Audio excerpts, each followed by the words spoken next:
Disclaimer, इस video में दिखाई गई कहानी और सभी पात्र पूरी तरह काल्पनिक हैं। किसी भी व्यक्ति, स्थान, जाति, धर्म या समुदाय से इसका कोई सीधा या अप्रत्यक्ष संबंध नहीं है। इस कहानी का उद्देश्य केवल मनोरंजन और सीख देना है, न कि किसी की भावनाओं को ठेस पहुंचाना। अगर कहानी का कोई हिस्सा वास्तविक जीवन से मेल खाता लगे तो उसे सिर्फ संयोग समझा जाए। कृपया वीडियो को खुले मन से देखें और समझें।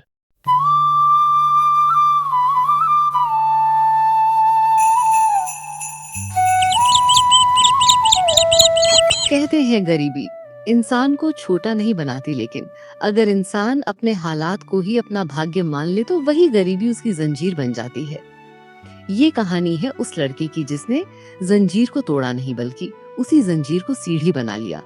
घर के बाहर एक दुबला पतला लड़का बैठा है, किशन। हाथ में पुरानी किनारों से फटी किताब। वो धीरे धीरे पढ़ रहा है, होंठ हिल रहे हैं। अंदर से आवाज आती है, किशन बेटा, सुबह से बैठा है पढ़ने में। पहले खेत में अपने बाबूजी की मदद कर दे। सूरज ऊपर चढ़ गया है, मिट्टी सूख जाएगी तो हल चलाना और मुश्किल हो जाएगा। हाँ माँ, बस एक पन्ना और पढ़ लेता, पर कोई बात नहीं, काम भी जरूरी है और पढ़ाई भी। किशन किताब बंद करता है और खेत की तरफ चल पड़ता है।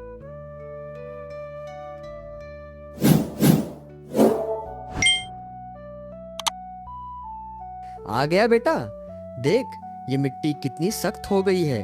बारिश ठीक से नहीं हुई इस साल। फसल भी भगवान भरोसे है। किशन मिट्टी को हाथ में लेकर मसलता है।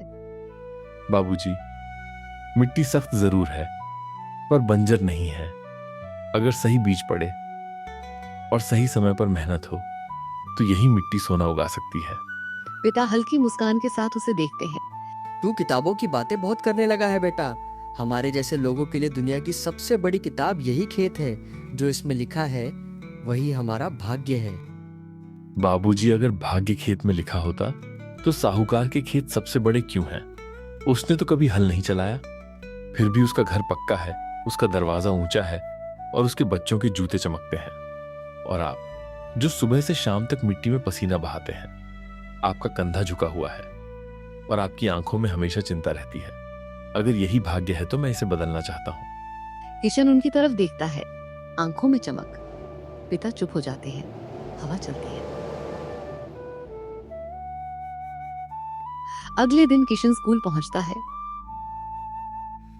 एक अमीर घर का लड़का राकेश नए जूते पहनकर खड़ा है। अरे देखो, आ गया किसान का बेटा। किशन, आज तेरी चप्पल पूरी है या फिर रास्ते में टूट गई? बच्चे हंसते हैं। किशन चुप रहता है।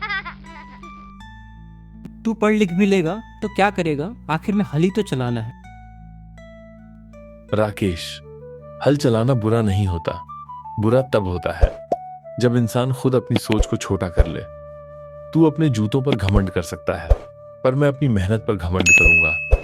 और देखना, एक दिन ऐसा आएगा जब मैं मिट्टी में काम जरूर करूंगा, लेकिन मेरे हाथों में सिर्फ हल नहीं, पूरे गांव की उम्मीद होगी। माँ चूल्हे के सामने बैठी है। पिता चुप बैठे हैं।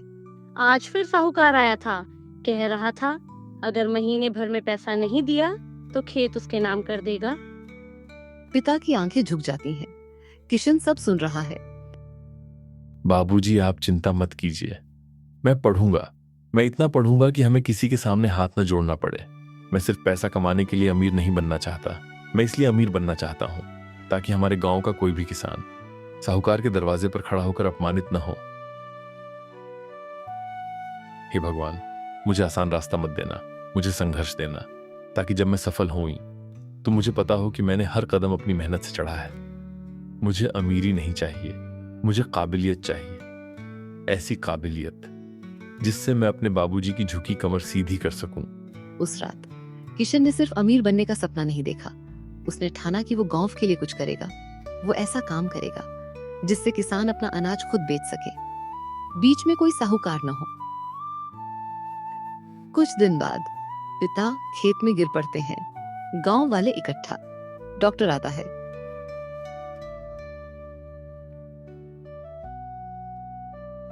इलाज होगा, लेकिन दवा और आराम दोनों चाहिए, और इसके लिए पैसे भी। डॉक्टर की ये बात सुनते ही घर में सन्नाटा छा जाता है। जब जिम्मेदारी उम्र से बड़ी हो जाए तो बचपन खुद ब खुद खत्म हो जाता है।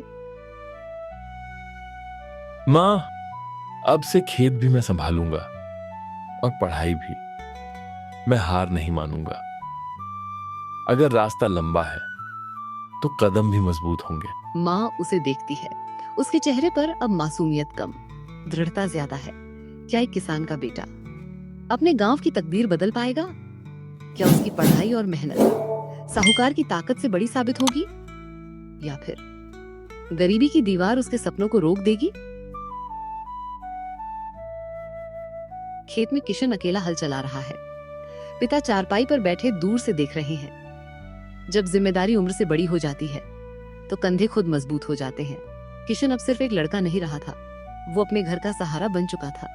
पसीना उसके माथे से गिरता है, पर उसकी आंखों में थकान नहीं, आग है। पिता आवाज देते हैं, किशन बेटा, इतना मत कर, शरीर है, पत्थर नहीं। किशन हल रोकता है, धीरे धीरे पिता के पास आता है। बाबूजी, शरीर थकता है पर इरादा नहीं थकना चाहिए। अगर आज मैं रुक गया तो साहूकार की हैसी हमारे घर तक फिर आएगी। मैं खेत भी संभालूंगा और पढ़ाई भी, और एक दिन ऐसा लाऊंगा जब कोई किसान अपना अनाज औने पौने दाम पर नहीं बेचेगा। पिता उसकी आंखों में देखते हैं। उन्हें अपने बेटे में खुद से बड़ा इंसान दिखता है। किशन ने पहली बार हिसाब लगाया कि किसान को असली नुकसान कहाँ होता है। वो कागज पर लिखता है, बीज का खर्च, खाद का खर्च, मेहनत और फिर साहूकार की कटौती। किशन मुट्ठी भींचता है। गलती हमारी मेहनत में नहीं है, गलती व्यवस्था में है। हम उगाते हैं, दूसरे बेचते हैं और मुनाफा भी वही लेते हैं। अगर किसान मिलकर अपना अनाज खुद बाजार तक पहुंचाए, अगर बीच में कोई साहूकार न हो, तो गांव बदल सकता है। उसकी आंखों में पहली बार एक साफ योजना चमकती है। अगले दिन किशन पंचायत के चबूतरे के पास जाता है।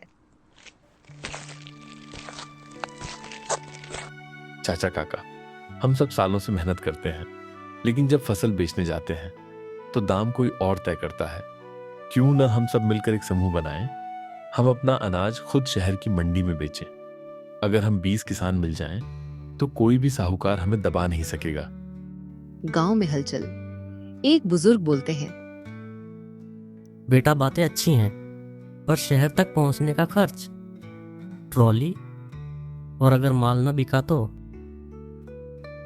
जो डर कर बैठ जाते हैं वो कभी अपना हक नहीं पा सकते। अगर पहली बार घाटा भी हुआ तो वो अनुभव होगा, पर अगर हम कोशिश ही न करें तो घाटा हमेशा रहेगा। कुछ लोग सहमत होते हैं, कुछ हंसते हैं, कुछ किसान मिलकर उसका साथ देते हैं। अपने खेत से निकले फसल को उसको सौंपने का सोचते हैं और उसकी बैलगाड़ी के पास रख देते हैं। सपने देखने से ज्यादा मुश्किल होता है उन्हें हकीकत में ढालना। किशन उस सबके फसल को मंडी लेके पहुंचता है।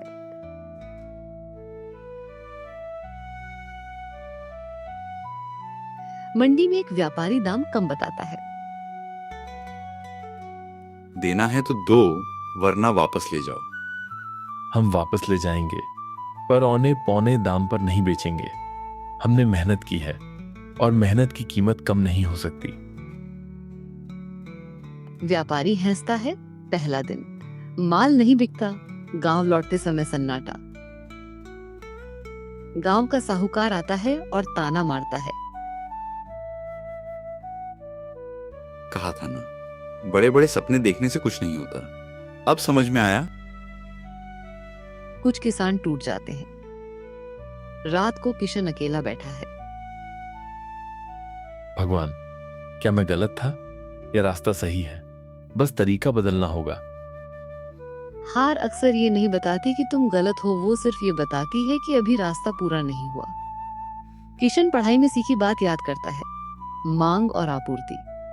अगर हम सीधे दुकानदारों से बात करें, अगर शहर के छोटे व्यापारियों से समझौता करें, तो दलालों की जरूरत ही नहीं पड़ेगी। वो शहर जाता है, छोटे दुकानदारों से मिलता है। आपको सस्ता और शुद्ध अनाज चाहिए, हमें सही दाम। अगर हम सीधे जुड़ जाएं, तो दोनों का फायदा होगा। धीरे धीरे 3 दुकानदार मान जाते हैं। अगली फसल सीधे दुकानदारों को बिक्री, पहली बार। साहूकार से ज्यादा दाम मिलता है, गांव में खुशी।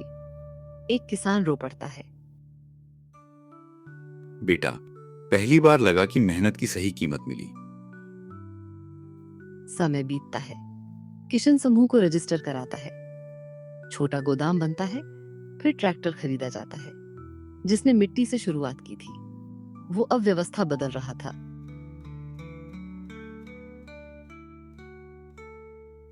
किशन, साझेदारी कर लो। साहूकार जी, साझेदारी बराबरी वालों से होती है। आपने सालों तक किसानों को दबाया, अब हम खुद खड़े होना सीख चुके हैं। हम किसी को गिराना नहीं चाहते, पर अब झुकेंगे भी नहीं। नया पक्का घर, पिता सीधे खड़े, माँ मुस्कुरा रही है, गांव के बच्चे स्कूल जा रहे हैं। मैं अमीर नहीं बना बाबूजी, मैं बस अपनी मिट्टी का कर्ज चुका रहा हूं। अगर मेहनत ईमानदार हो और इरादा साफ हो तो गरीब पैदा होना कमजोरी नहीं, बल्कि सबसे बड़ी ताकत बन सकता है। कभी हालात को अपनी सीमा मत समझो, उन्हें अपनी शुरुआत समझो, क्योंकि मिट्टी से उगने वाला पौधा ही सबसे मजबूत होता है। गरीबी हालात है, पहचान नहीं। मेहनत और सही सोच से इंसान सिर्फ खुद नहीं, पूरे समाज को बदल सकता है।